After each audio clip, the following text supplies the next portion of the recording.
Carl, Ano po yun ba? tawag ko ka rito. Ano itong nakuha mong 78 sa math? Ilang beses na kita pinag-tutor? Ginawa ko naman po ang lahat, ma. Mahirap lang po talaga yung exam. Walang dahilan. Ang gusto ko lang naman, galingan mo. Hindi ka ba naingit sa mga kaklase mo? Nakakuha sila ng mataas na grado? Akala ko po, sapat na sa inyo yon.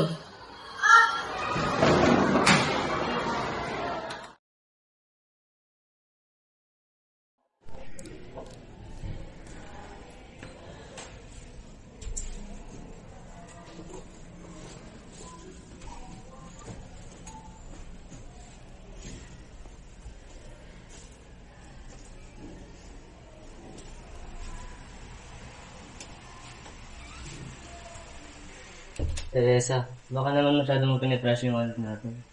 Ginagawa ko lang naman to para sa kanya. Ayaw ko mahirapan din sa paglaki niya. Pero baka nakakalimutan mo lang na bata pa siya. Baka minsan kailangan niya lang yung yakap mo at hindi yung sermon mo.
Ano itong nakuha mong 78 sa math? Ilang beses na kita pinag-tutor?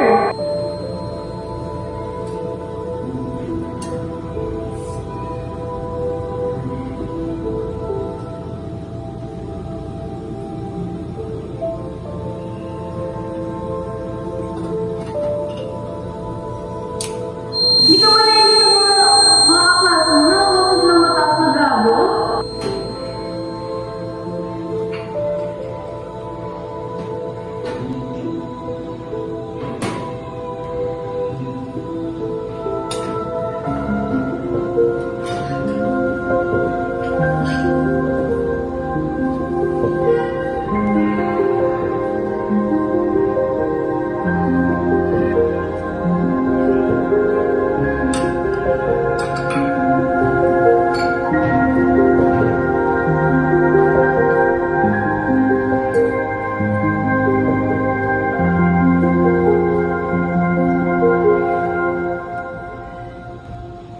Di, halika na. Kain na kayo. Tapos na ako magluto.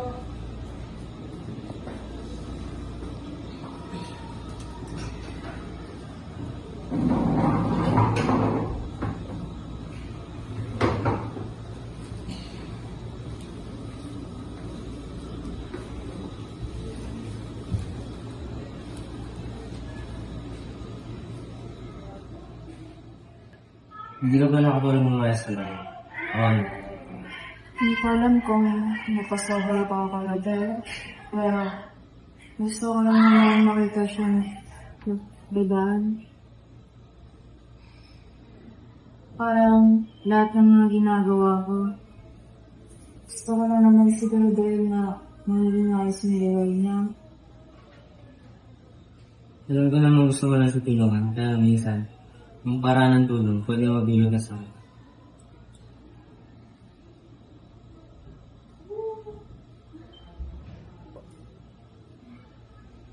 Alis na ako. May project kami sa school.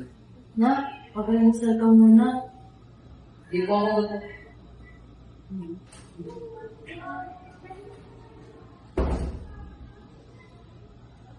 Teresa, hindi pa huli para mahiling siya. Minsan kasi, hindi lang relasyon mabagsak, kung hindi relasyon din.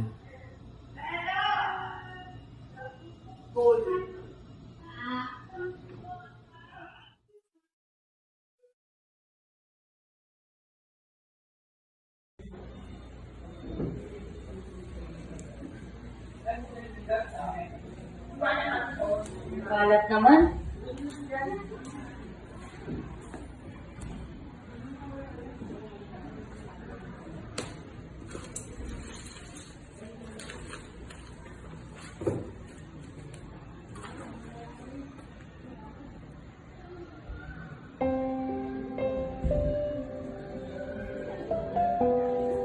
Para kay mama.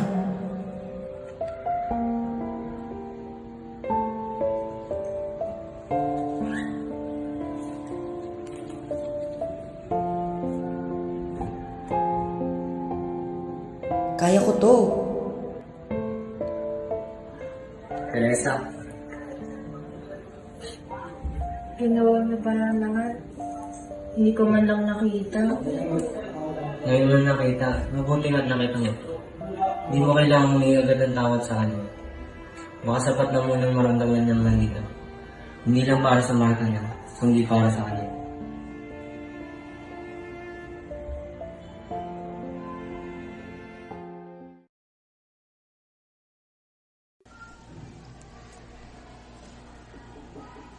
Anak, pwede mo bang pumasok si mama? Sige po.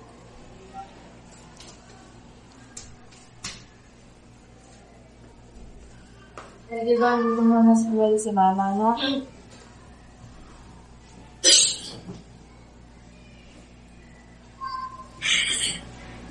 Alam mo, noong unang panahon, pinapagalitan ako ng lola mo dahil sa grado. Sabi ko noon, hindi ko gadanyanin yung anak ko. Pero ngayon, pangako na rin siya. Ma, hindi naman po ako ganun. Minsan lang po. Anak, proud ako sa'yo. Hindi dahil sa grado, kundi hindi ka sumusuko. Yan yung tingin mo promise.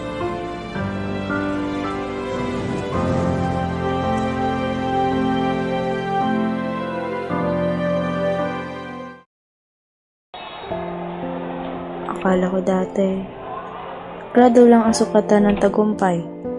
Pero ngayon, alam ko na.